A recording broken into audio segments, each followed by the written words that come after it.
mena toile atu ele loto. Po ai a tangata iai, o te alofa i a nganga o tangata.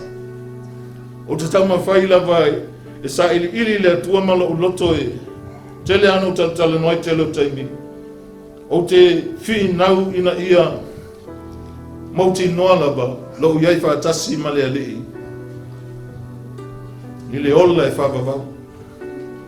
Awa ua pea wa se laupa seni whaiwhi au uma, i mawhau whau o tangata. Amen. Ia ae te loe ese mea lai whai eisi. Amen.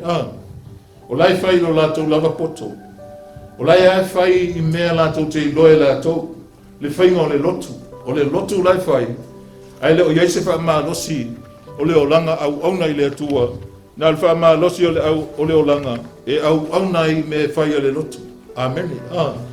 Tele ana tanu a Yesu. Yo tō wha mua le maa lo le atua. Amen. Sa ili mua le maa lo le atua malana mi o tonu. Ona wha popo lea ia te o tau o mea oma. E lepe pelo le atua il tato a inga. Ia tātou o tangata o wha o leina. E wha maa oni le atua ia te tātou. Tātou te le whaia pole ngā luenga ale atua. E pei oni mea voile o lai whatonu tonu e tangata.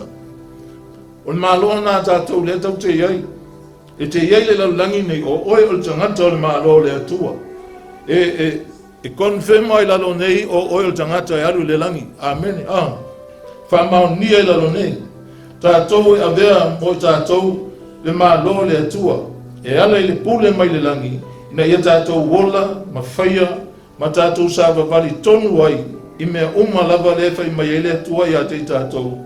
I le langi nei tātou iai. Tō anga te talo le atua. Ina ia i loa le whinangalo le atua ato toa.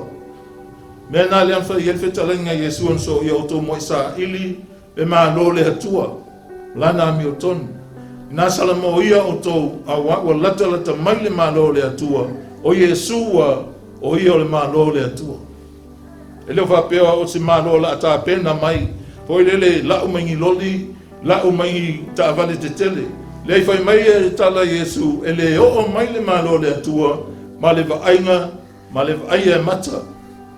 O lea ia tātou, o le tusi le atua, e whale anganga. E taita i nai tātou. O lea tau te ola i le maa lo le atua le laulangi. Amen. Praise God. Ai mauti noa le te ola i maa lo le atua le laulangi nei.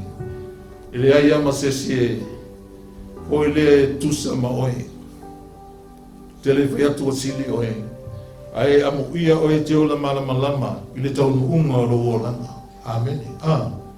E te ola e whai mea le whai mai ai le atua. Awa e lofa le atua i ate tātou.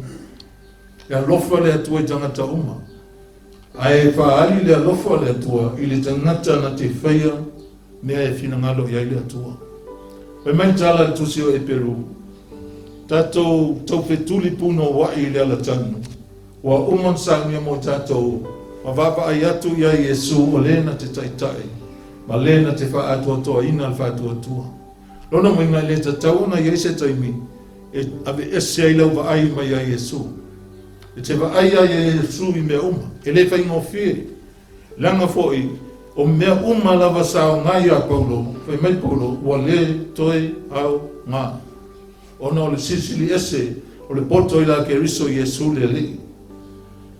Ai tangwa o e whasa tauro o e. Pe on whasa tauroina Yesu mo tātou.